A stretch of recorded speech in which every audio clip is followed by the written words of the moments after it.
Hello student, आज हम पढ़ेंगे अध्याय 3 विद्युत धारा और टॉपिक का जो नाम है वो है किरचॉफ के नियम। किरचॉफ के नियम को एक दूसरे नाम से भी जानते हैं, किरचॉफ के धारा वितरण नियम। तो चलिए देखते हैं किरचॉफ के धारा वितरण नियम क्या क्या है। ओम के नियम से सरल विद्युत परिवर्तनों, ओम का नियम तो हम लोग सभी जानते हैं, V = IR। यदि किसी चालक के सिरों पर विभवांतर लगाया जाए तो उसके परिपथ में बहने वाली धारा I होती है, तो V समानुपाती I या V = IR। तो ओम के नियम से सरल विद्युत परिपथों एवं नेटवर्कों से संबंधित समस्याओं को ही हल किया जा सकता है। ओम के नियम की एक सीमा है, वो सरल परिपथ से संबंधित समस्या को हल करता है। जटिल विद्युत परिपथों से संबंधित, यहाँ पर आया है जटिल विद्युत परिपथ से संबंधित समस्याओं को हल करने में ओम का नियम असुविधाजनक होता है। तो किरचॉफ ने जटिल विद्युत परिपथ की समस्याओं को हल करने के लिए 2 नियम का प्रतिपादन किया। इन्हीं समस्याओं को हल करने जर्मन भौतिक शास्त्री, कहाँ के भौतिक शास्त्री? जर्मनी के भौतिक Shastri Gustav Robert Kirchhoff, Gustav Robert Kirchhoff ने 1842 में 2 नियमों का प्रतिपादन किया, जिन्हें उन्हीं के नाम पर किरचॉफ का नियम या किरचॉफ के धारा वितरण नियम कहते हैं। जटिल विद्युत परिपथ को समझने के लिए जर्मन भौतिक शास्त्री गुस्ताव रॉबर्ट किरचॉफ ने 1842 में 2 नियमों का प्रतिपादन किया, जिन्हें उन्हीं के नाम पर हम किरचॉफ का नियम कहते हैं। किरचॉफ ने 2 नियम दिया। ये 2 नंबर और 3 नंबर में ये प्रश्न आ सकता है, बहुत सरल है, ध्यान से पढ़ेंगे। किरचॉफ का प्रथम नियम या इसको संधि का नियम भी कहते हैं, और इसका एक अंग्रेजी नाम भी है KCL, Kirchhoff current law, Kirchhoff current law. तो इसको किरचॉफ का नियम है, जो पहला नियम है वो संधि का भी नियम कहते हैं, क्योंकि इसमें विद्युत परिपथ के संधि पर मिलने वाली समस्त धाराओं का बीजगणितीय योग 0 होता है, ऐसा नियम है।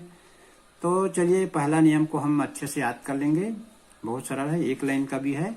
किसी विद्युत परिपथ में किसी भी संधि पर मिलने वाली, किसी विद्युत परिपथ में किसी भी संधि पर, ये खास बात इसको याद रखना है, किसी भी संधि पर मिलने वाली समस्त धाराओं का बीजगणितीय योग 0 होता है।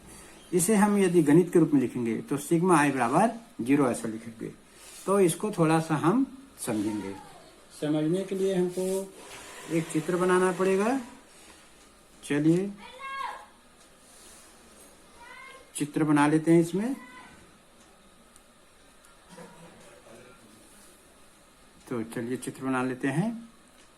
इसमें ये संधि है, किसी विद्युत परिपथ का संधि।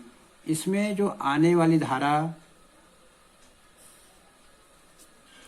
I1, आने वाली धारा I1 और आने वाली एक धारा इधर से हम बना दिए I4, और एक धारा जाने वाली इधर बना दिए, एक धारा जाने वाली इधर बना दिए, और ऐसा धारा बना दिए जाने वाली। तो इसमें 2 धारा आ रही है, I1 I4, और ये संधि है, संधि का नाम है O। ये जाने वाली धारा, इसका नाम कर देते हैं I2, इसका नाम कर देते हैं I3, इसका नाम कर देते हैं I5। तो हम देखते हैं यहाँ पर एक संधि है विद्युत परिपथ का O, इसमें आने वाली धारा तीर की दिशा से पता चलता है O की ओर आ रही है, I1 और I4, जाने वाली है I2 I3 I5। तो हम इसके बारे में थोड़ा सा लिखेंगे। क्या लिखेंगे? जो हम जानते हैं चित्र में हम लिखेंगे, चित्र में विद्युत परिपथ की, चित्र में विद्युत परिपथ की, चित्र में विद्युत परिपथ की किसी संधि O पर, चित्र में विद्युत परिपथ की किसी संधि O पर तीर की दिशा में,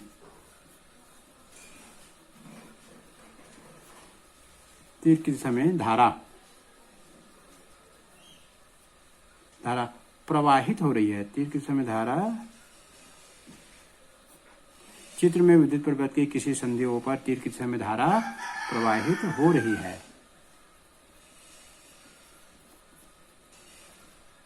तो हम लोग जानते हैं कि बीजगणितीय योग धाराओं का बीजगणितीय योग क्या होता है? शून्य होता है।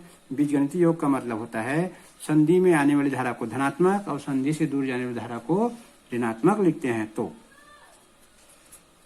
तो इस नियम अनुसार ये आने वाली धारा को धनात्मक, आने वाली धारा और जाने वाली धारा को ऋणात्मक,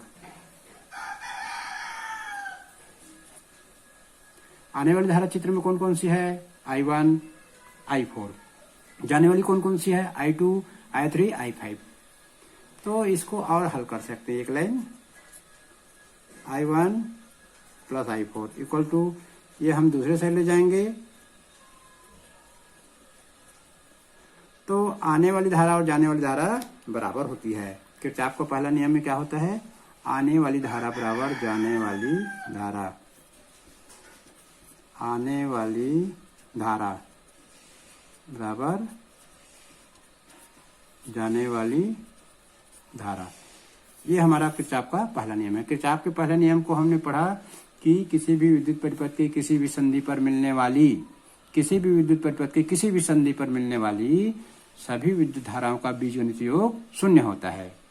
दूसरा इसका भी लिख सकते हैं कि किरचॉफ के प्रथम नियम यह है कि किसी संधि पर आने वाली धारा और जाने वाली धारा बराबर होती है। सरल शब्दों में यदि हम किरचॉफ के पहले नियम को लिखेंगे अपने शब्दों में, तो ये कहेंगे कि किसी विद्युत परिपथ में किसी संधि पर आने वाली धारा बराबर जाने वाली धारा। अब हम पढ़ेंगे किरचॉफ का दूसरा नियम। तो चलिए अब हम पढ़ते हैं किरचॉफ का द्वितीय नियम, या इसे लूप का नियम, पास का नियम भी कहते हैं। किसी विद्युत परिपथ के किसी बंद लूप में, किसी विद्युत परिपथ के किसी बंद लूप में विद्युत वाहक बलों का बीजगणितीय योग, विद्युत वाहक बलों का बीजगणितीय योग उस लूप के विभिन्न भागों में धाराओं और संगत प्रतिरोधों के गुणनफल के बीजगणितीय योग के बराबर होता है। तो इसको समझने के लिए हमको विद्युत परिपथ बनाना पड़ेगा। तो चलिए एक विद्युत परिपथ बनाते हैं। यहाँ पर एक सेल ले लिए, क्योंकि सेल के हमको विद्युत वाहक बल निकालना है, और इस सेल के साथ में बाह्य प्रतिरोध R जुड़ा है, और एक दूसरा सेल ले लेते हैं दूसरी लाइन पे, और इसके साथ एक और बाह्य प्रतिरोध जोड़ देते हैं। इसको पूरा कर दिए, इसको सर्किट को आगे बढ़ा दिए और एक अन्य प्रतिरोध ले लिए। तो ये हमारा बंद जाल बन गया। तो इस सेल का नाम है E1 और इस सेल का नाम है E2। इस प्रतिरोध का प्रतिरोध है R1, इसका मान लिए R2 और इसका जो है वो R3। ये मान लिए हमने। अब ये प्लस सिरा है, माइनस सिरा, प्लस सिरा माइनस सिरा हो गया। अब जो है सेल E1 से धारा बहेगी धन से ऋण की ओर, तो ये धन हो गया। तो इसको धारा को मान लिए I1। यहाँ से भी धारा बहेगी, इसको मान लिए I2, इसकी दिशा इधर ही होगी। अब यहाँ संधि हो गया तो इसको हम नाम दे देते हैं अभी। इसका नाम है A, इसका नाम D, इसका नाम C और इसका नाम B। ये जो बच गया है ये सिरा को हम लोग E कह देंगे और ये कह देंगे F। आप इसको किसी भी नाम दे सकते हैं।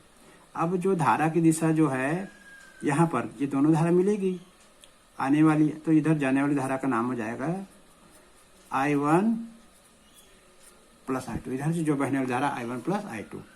ये चित्र बन गया और धारा इधर बहेगी E1 से ऐसे, और इस परिपथ में धारा बहेगी।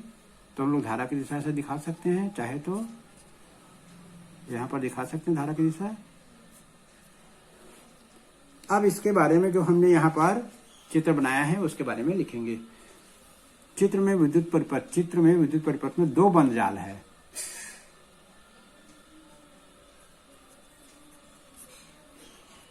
चित्र में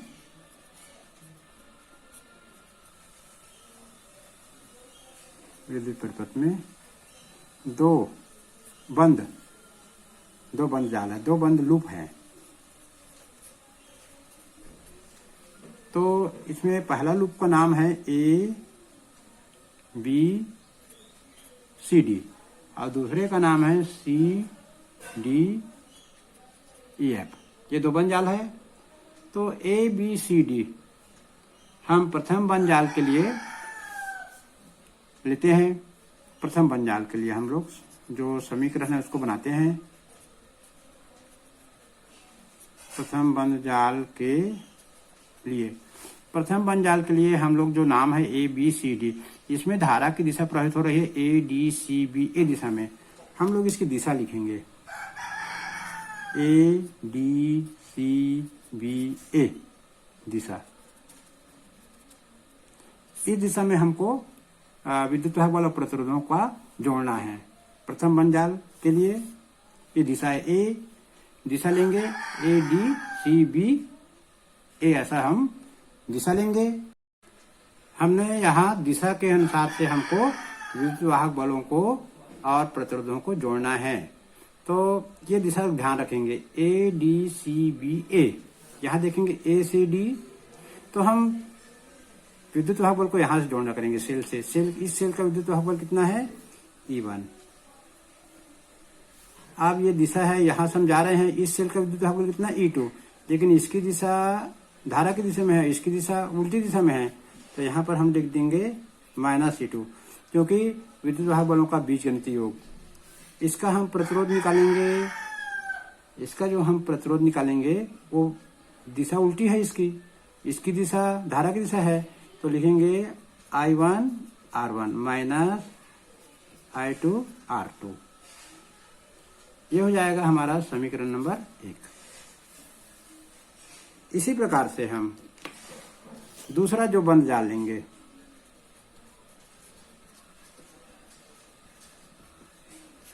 दूसरा बंद जाल में हमारा जो धारा की दिशा होगा D E F C D, D E F C D, ये दिशा को ध्यान रखेंगे भाई। D E F C D, D E F C D दिशा में हम इसके लिए विद्युत वाहक बल और आंतरिक प्रतिरोध और बाह्य प्रतिरोध और बहने वाली धारा को निकालेंगे। तो द्वितीय बंद जाल के लिए हमारा कितना, द्वितीय बंद जाल में कितना सेल है, एक सेल है E2। तो यहाँ लिख देंगे एक सेल E2। अब ये जो धारा है हमारा सेल से हम लोग जिस दिशा में हम लोग जा रहे हैं उसी दिशा में है, तो इसको हम धनात्मक लिखेंगे I1 प्लस I2। और इसमें प्रतिरोध को हमने मान लिया था R3, यहाँ प्रतिरोध को R3 मान लिया था, तो यहाँ हमने लिख दिया R3। अब ये देखिए हम आ गए D से E तक और E से F तक आ गए। अब C से हम D में जाएंगे तो इसको माइनस लेना पड़ेगा, माइनस I2। यदि हम D से E, E से F, F से C, C से D, C से D में जाएंगे तो भी ये धारा की दिशा में है। यहाँ पर जो प्रतिरोध है वो धारा की दिशा में है और ये धारा भी धारा की दिशा में है। तो यहाँ हम प्लस लिखेंगे I2 R2। तो ये हमारा समीकरण नंबर 2 हो गया। तो बंद जाल के लिए हम इसको हल करना है। थोड़ा सा ये कठिन है, द्वितीय नियम जो है थोड़ा सा कठिन है। इसमें हमको ना दो बंद जाल लेते हैं उनमें दिशा का ख्याल रखना जरूरी है और कोई बड़ी बात नहीं है। तो जो किरचॉफ का द्वितीय नियम है वो है किसी विद्युत परिपथ के किसी बंद जाल, किसी विद्युत परिपथ के किसी बंद जाल में या बंद लूप में विद्युत वाहक बलों का बीजगणितीय योग उस लूप के विभिन्न भागों में धारा और संगत प्रतिरोध, धारा और प्रतिरोध का गुणनफल करेंगे, उसके बीजगणितीय योग के बराबर होता है। यहाँ हमने समझा, इसमें हमको धारा की दिशा में बंद जाल के लिए विद्युत वाहक बलों का बीजगणितीय योग निकालना है और धारा की दिशा में धारा और प्रतिरोध का गुणनफल का बीजगणित योग निकालना है। उसी प्रकार से दूसरा बंजाल में दिशा का ख्याल रखना है और जितने भी विद्युत वाहक बल उसका लिखना है। यहाँ पर द्वितीय बंजाल में एक ही विद्युत वाहक बल है तो E2 लिख दिए, और धारा और प्रतिरोध का गुणनफल धारा की दिशा में, और धारा और प्रतिरोध का गुणनफल धारा की दिशा में। ये जो द्वितीय नियम है इसको लूप का नियम कहते हैं, और यह द्वितीय नियम जो है ऊर्जा संरक्षण के नियम पर आधारित है। किरचॉफ का पहला नियम आवेश संरक्षण पर आधारित है। ये पेपर में भी आ चुका है कि प्रथम नियम किस नियम पर आधारित है। प्रथम नियम जो है आवेश संरक्षण के नियम पर आधारित है, और किरचॉफ का द्वितीय नियम ऊर्जा संरक्षण के नियम पर आधारित है। तो आज के लिए बस इतना ही। धन्यवाद।